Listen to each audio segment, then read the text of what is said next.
नमस्कार दोस्तों, स्वागत है आपका हमारे चैनल में जहां हम लाते हैं बॉलीवुड की सबसे बड़ी खबरें और मसालेदार गॉसिप। आज हम बात करने वाले हैं बॉलीवुड के पावर कपल ऐश्वर्या राय और अभिषेक बच्चन की शादी के बारे में। क्या उनकी शादी में समस्याएं आ रही हैं? चलिए जानते हैं पूरी कहानी। हाल के अफवाहों के अनुसार ऐश्वर्या और अभिषेक के रिश्ते में थोड़ी समस्याएं चल रही हैं। ये अफवाहें तब और भी मजबूत हो गईं जब दोनों एक हाई प्रोफाइल शादी में अलग अलग नजर आए। अनंत अंबानी और राधिका मर्चेंट की शादी में अभिषेक अपने परिवार के साथ पहले पहुंचे, लेकिन ऐश्वर्या और उनकी बेटी आराध्या बाद में अलग से आईं। इस अलग अलग आने की वजह से लोगों ने सवाल उठाना शुरू कर दिया कि क्या सब कुछ ठीक है। ये सब शुरू हुआ अनंत अंबानी और राधिका मर्चेंट की शादी से।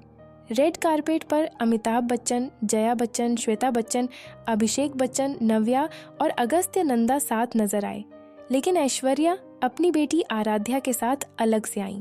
पूरी बच्चन फैमिली अब रिलेवेंट भी नहीं लगती जब से ऐश्वर्या अलग हो गई है। याइक्स, वो अकेली आई, लेकिन क्या फर्क पड़ता है, वो इससे बेहतर डिजर्व करती है। अगर अफवाहें सच हैं तो उसके लिए अच्छा है। उसे बच्चन खानदान के साथ फोटो खिंचवाने की जरूरत नहीं। याद है जब ऐश्वर्या का 50वां बर्थडे था, बच्चन फैमिली ने इग्नोर कर दिया और वो सिर्फ पैप्स के साथ सेलिब्रेट की। अभिषेक ने बस एक एचबीडी पोस्ट किया और खत्म। काफी समय से ये क्लियर हो रहा था कि वो अलग हो गए हैं। अब तो वो प्रिटेंड भी नहीं कर रहे।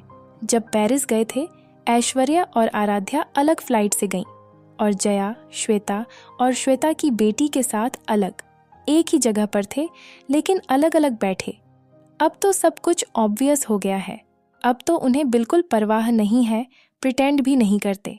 अपने पॉडकास्ट में ऐसे बिहेव करते हैं जैसे ऐश्वर्या एग्जिस्ट ही नहीं करती। बच्चन औरतें पेरिस गईं, लेकिन सब अपने अपने काम अलग अलग करती रहीं।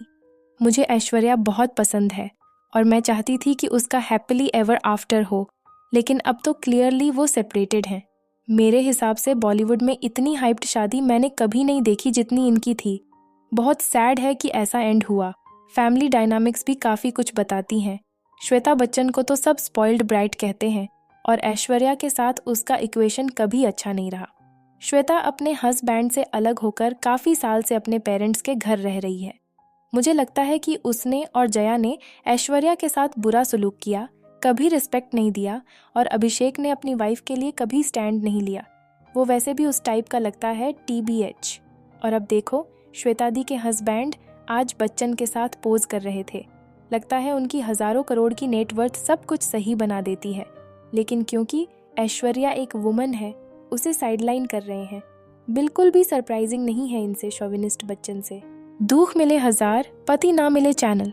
अभिषेक ने ऐश्वर्या को लेट डाउन किया अपनी उस फैमिली के लिए जो एडजस्ट नहीं कर सकती थी कि उसकी वाइफ और बेटी पीसफुली रहें।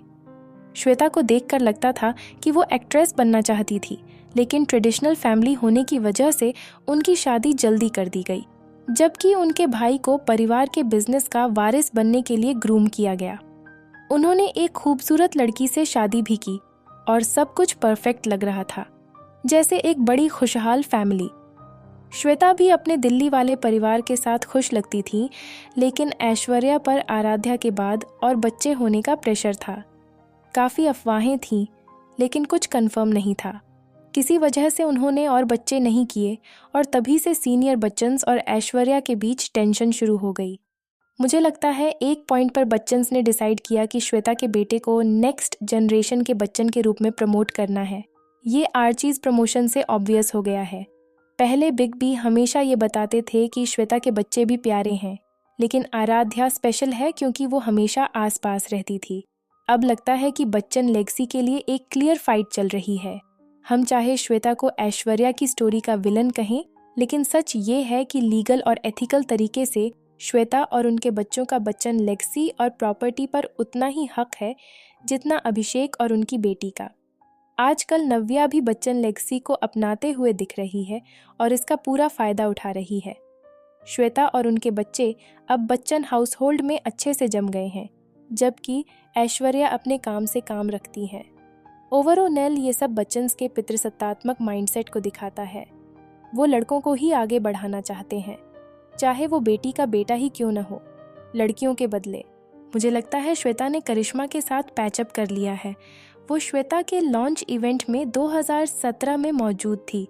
एक ब्लाइंड आइटम भी था इस पे कि श्वेता ने करिश्मा को इनवाइट किया और ऐश और अभिषेक को बताया भी नहीं।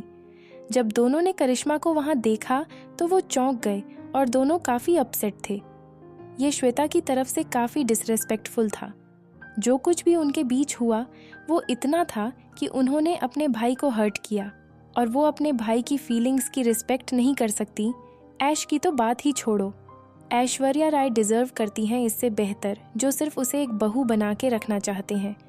Not even surprised. मुझे समझ नहीं आता कि मैंने सोचा कैसे कि अभिषेक जूनियर बेहतर होगा। इंटरव्यूज़ में वो लेवल हेडेड लगता था, लेकिन एक इंडियन मैन से यही उम्मीद कर सकते हो कि वो अपनी माँ और बहन के अगेंस्ट अपनी वाइफ के लिए कभी स्टैंड नहीं लेगा। सोशल मीडिया पर भी बहुत से फैंस ने इस बात को नोटिस किया और स्पेकुलेशन और भी बढ़ गया जब अभिषेक ने कुछ क्रिप्टिक पोस्ट्स शेयर किए। अब ये पोस्ट्स उनके पर्सनल थॉट्स थे या उनकी मैरिज के बारे में कोई हिंट, ये तो वही जाने। अभिषेक ने हाल ही में इंस्टाग्राम स्टोरी पर घुड़चढ़ी ट्रेलर शेयर किया और अमिताभ बच्चन ने एक ट्वीट किया जिसमें उन्होंने लिखा, back to arduous work, tough but life is never easy. शादी के इवेंट पर भी दोनों का इंटरेक्शन ज़्यादा देखने को नहीं मिला, जो रूमर्स को और हवा दे गया। लेकिन ये भी हो सकता है कि दोनों बस बिजी थे और इसलिए अलग अलग आए हों। तो दोस्तों, ये थी लेटेस्ट अपडेट्स ऐश्वर्या और अभिषेक की मैरिज के रूमर्स पर। आपको क्या लगता है, क्या सच में कुछ गड़बड़ है या फिर ये बस अफवाहें हैं? अपने थॉट्स हमें कमेंट्स में ज़रूर बताएं और ऐसे ही इंटरेस्टिंग अपडेट्स के लिए हमारे चैनल को लाइक, शेयर और सब्सक्राइब करना ना भूलें। मिलते हैं अगले वीडियो में। तब तक के लिए good bye and take care.